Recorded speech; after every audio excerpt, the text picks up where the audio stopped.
Now, I don't know about you, but every single time I step into this virtual space, I am knocked over by a reason or 10 why it's unsafe for younger people to have social media accounts. And yet, we have more minors flooding into this place more than ever, with TikTok's detection system removing about 6 million underage users every single month.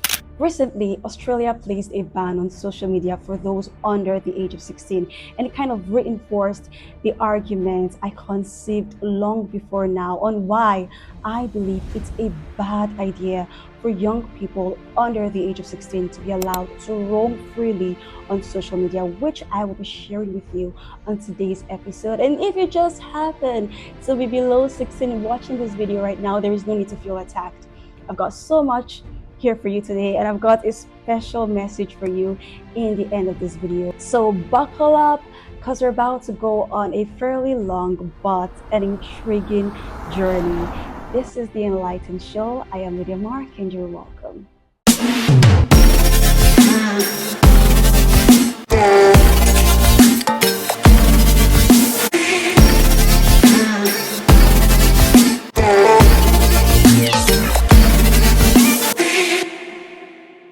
And before we unpack this juicy topic, I want to first lay down the caveat. So, social media isn't inherently evil. We also need more than restraining young people to make social media a safer place for everyone. Favorable policies need to be enforced by the government and by these platforms. However, in this content and for this content, I choose to lean more on parental and adult responsibility in making sure that social media is free from minors and minors are free from social media, at least before it's safe. It's totally alarming that kids these days have such easy access to technology, to the internet, and to social media. And in fact, these things are being adopted into their daily activities constantly.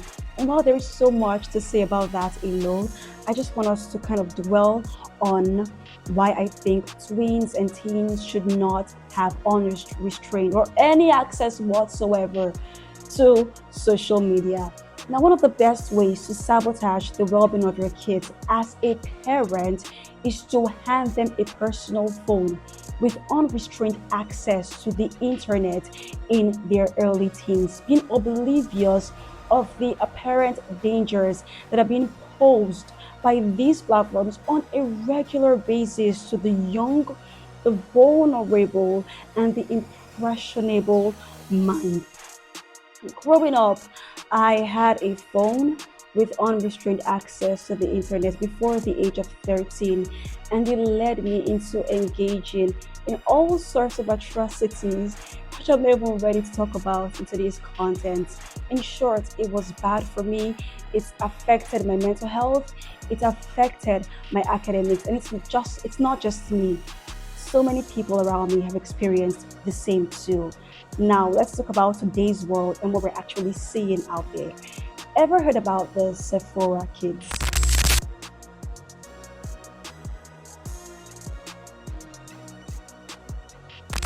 Kids engaging in skincare hauls recently became an epidemic, especially in the West. This is my philosophy. I love so much. Got a pack of the molecules for my friend. Skincare smoothie time. Good molecules, lightweight moisturizer. Healthy drops. Not all of this stuff is new. Obviously modeling what they've seen, the kind of content they've consumed. These kids who are chronically online are perfect embodiment of the adverse impact of social media on younger people. The irrational obsession with skincare and materialism just happens to be a teensy, winsy, tiny fraction of the Titanic problem.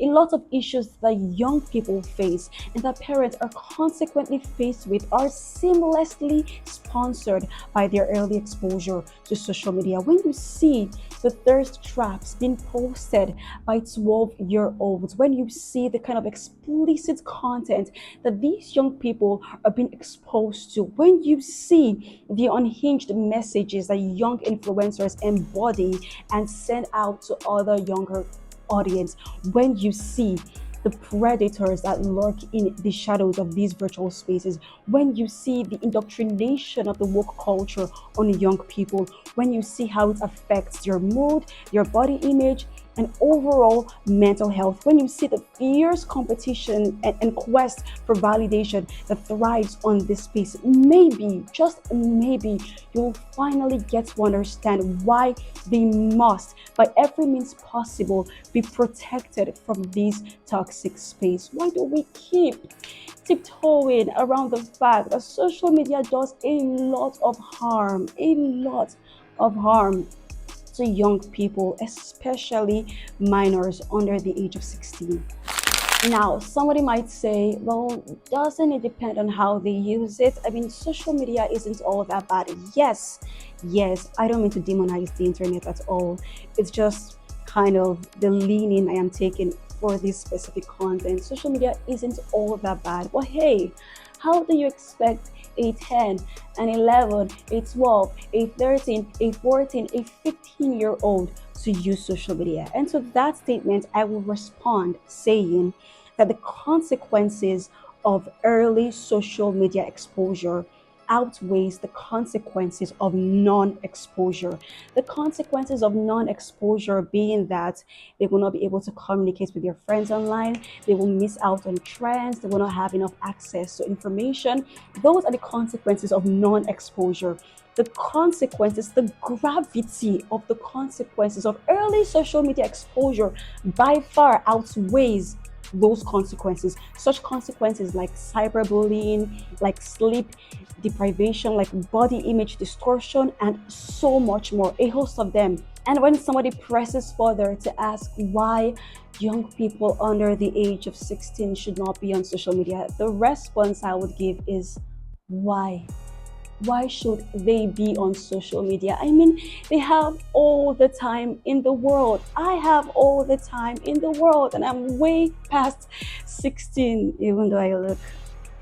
Now, listen, phones are designed to be central to our lives and inseparable from our being, as we need them to function effectively in modern society in our day to day activities. But these minors, need social media when they've had just about the right amount of time to themselves to flourish in their innocence before having their innocent souls peered to a domineering gadget for the rest of their lives.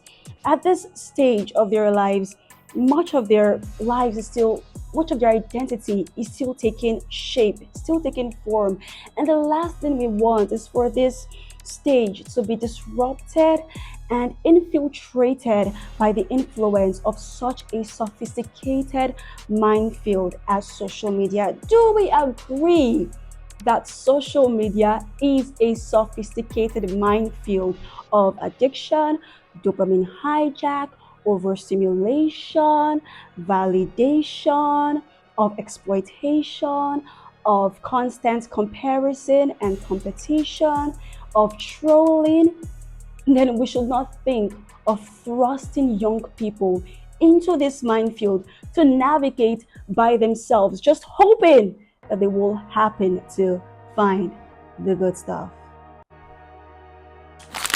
Now, of course, this doesn't mean that there aren't younger people out there using social media for the better. Of course, there are people below the age of 16 using social media positively and thriving even while they're on social media. Of course, there are exceptions, but these exceptions do not mean that we should create a standard out of them. These are exceptions, but they do not make up every single person under the age of 16. Why 16, you have been wondering? Well, at the age of 16, they will most likely be more mature and they will most likely have prioritized other things in their lives, other important things. I'll explain these two factors: maturity and prioritization. First, maturity. For one, a 16-year-old is fairly mature. And of course, this doesn't mean that every single person matures to the same acceptable level before the age of 16 or by the age of 16. Well, let's hear what neuroscience has to say.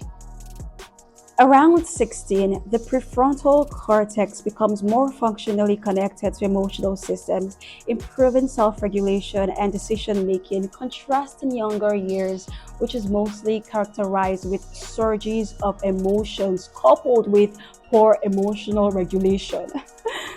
Around age 16, most teens reach what psychologists call formal operational thinking. They can think abstractly, reason morally, and foresee consequences. Age 11 to 15 are characterized by identity experimentation and intense emotional sensitivity. I want you to take identity experimentation and intense emotional sensitivity. I want you to combine these two ingredients and add social media to the mix, and voila, chef's kiss. You have a beautiful recipe for chaos. Exactly. Yes, prioritization super important. Younger people will need time off social media to prioritize other important things in their lives, like their relationships, like social media, like their academics, like their hobbies, their talents, their skills, like their identity, like their purpose, and so much more. And here is the tricky part. While social media can be used as a tool to create and maximize the opportunities that we have to access these priorities, we tend to prioritize social media itself as the end goal. That's why you have so many people not using social media to better their lives, but being used by social media. The question is, how many people are consciously, intentionally, and strategically engaging in the content that they do on social media on a daily basis for the betterment of their lives, of these areas of their lives, of their priority? Look around you. How many people aren't chasing dopamine spikes and instant gratification? So it's easy to say, well, younger people under the age of 16 need social media because social media will help them maximize their academics, these opportunities, all that. It's easy to say that, but in reality, there is a thin, fine line between using social media and being used by social media for such things as behavioral modification and dopamine hijack. Also, people try to use the if you place a block before me, I'll just jump over logic as an excuse against laws and restraints. Yes, I coined that. If you place a block before me, I will just jump over that block. And what that simply means is that if you restrain young people from social media in this case, then they might just as well do it behind your back and even do worse behind your back. They'll create those accounts and be exposed to those very things that you didn't want them to be exposed to, and even much more worse. Well, in that case, parents should stop restraining their kids from anything whatsoever to avoid the tendency of aggravating the potential that they have in doing worse. Exactly, it doesn't make sense. Such tendency doesn't mean that parents should affirm everything that their kids do. Restraint is still necessary. And just say the problem is not with the restriction, the problem is with communication, with relation, with healthy dialogue, which we'll talk about in the segment of application shortly. Yeah. So even if kids end up, these younger people, even if they end up finding social media and creating these accounts behind their parents' back, I would say that parents should just leave them to themselves. You know, we underrate the power of leaving kids and teenagers to themselves, to see for themselves, to engage in those things they've been restrained from, to face the consequences and learn. There is no better way to learn in life. So if parents have done what they can and this child still thinks that, okay, I want to be on social media, leave them. Let them create the accounts, let them enjoy, let them explore. Yes, this question is important. First off, societal norms and peer pressure. So increasingly, we have young people emerging the virtual space before the age of 16, and more teenagers might feel pressured to also join the norm.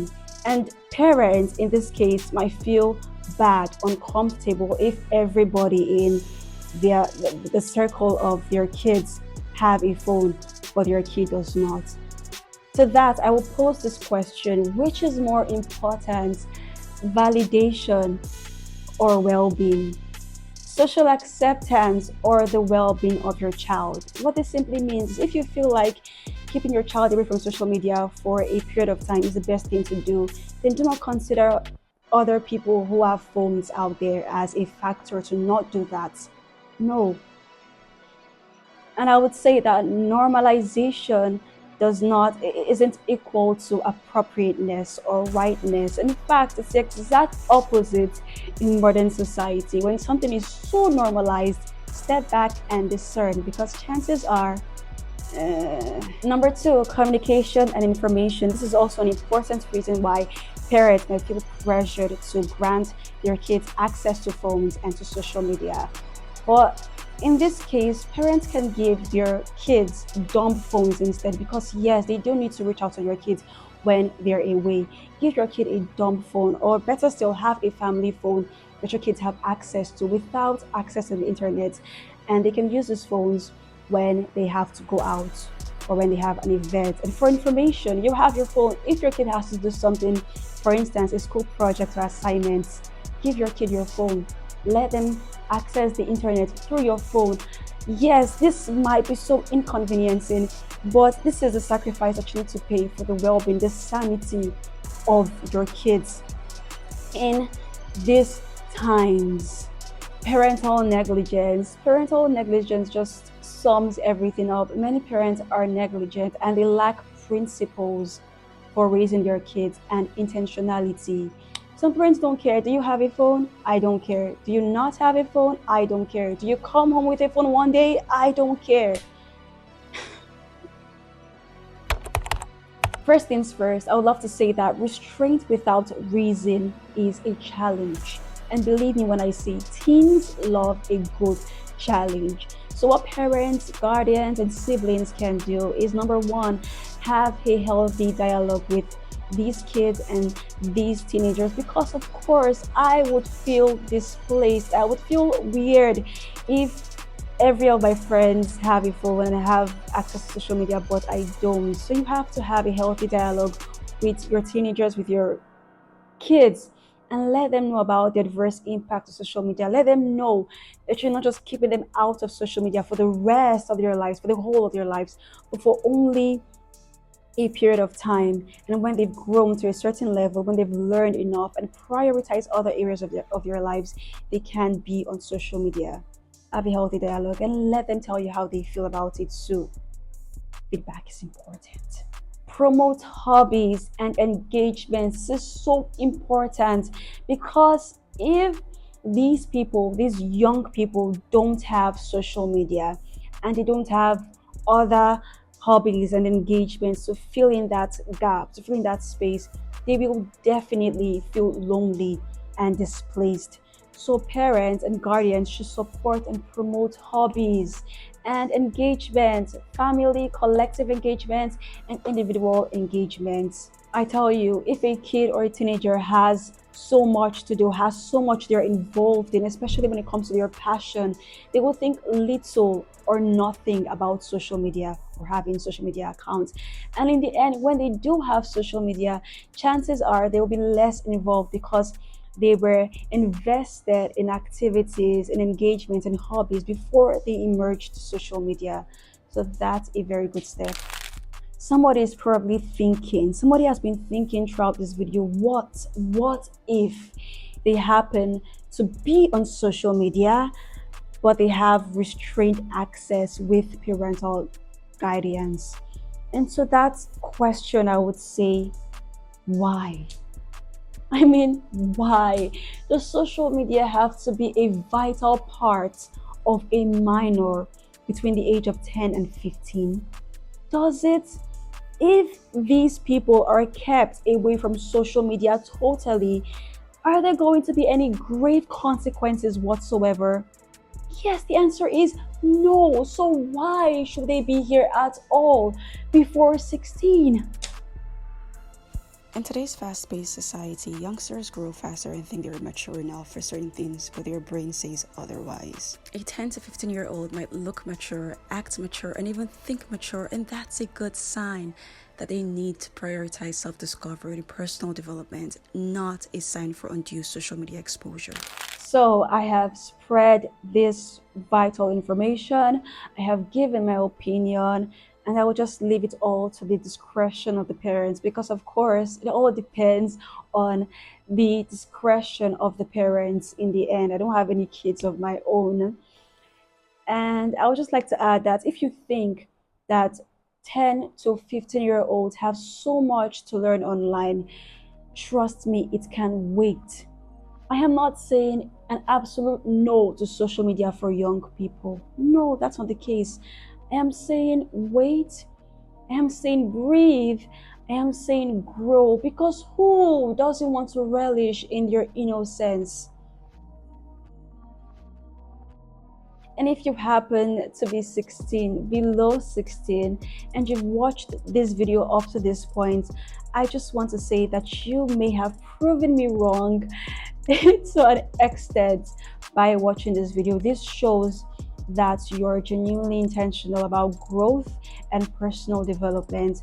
And I just want to give you a few tips to thrive on social media if there is no way you can do without social media and just get off this place. Um, yes, set boundaries. You need to set boundaries and use social media on your time and on your terms. Remember, social media doesn't have to use you. And number two, I want you to train your algorithm. Train your algorithm according to your values. And lastly, create time for the real world. But after all this advice, I will still say that if there is a way possible, just keep that phone away and leave social media until you're of the right age. If it's not helping you, if you've weighed the consequences, you've weighed both sides, you've been on social media and you've not been on social media, and you've come to realize that being on social media is not actually helping you, then just leave social media. Thank you so much for watching. Thank you for sticking with me on this journey. And let me ask what you think. Do you think that people below the age of 16 should be on social media? I would love to hear your personal experience. When did you get your phone? When did you gain access to social media? And how was the experience? Thank you for watching. Subscribe if you haven't, and give this video a thumbs up if you haven't, to help us reach more people.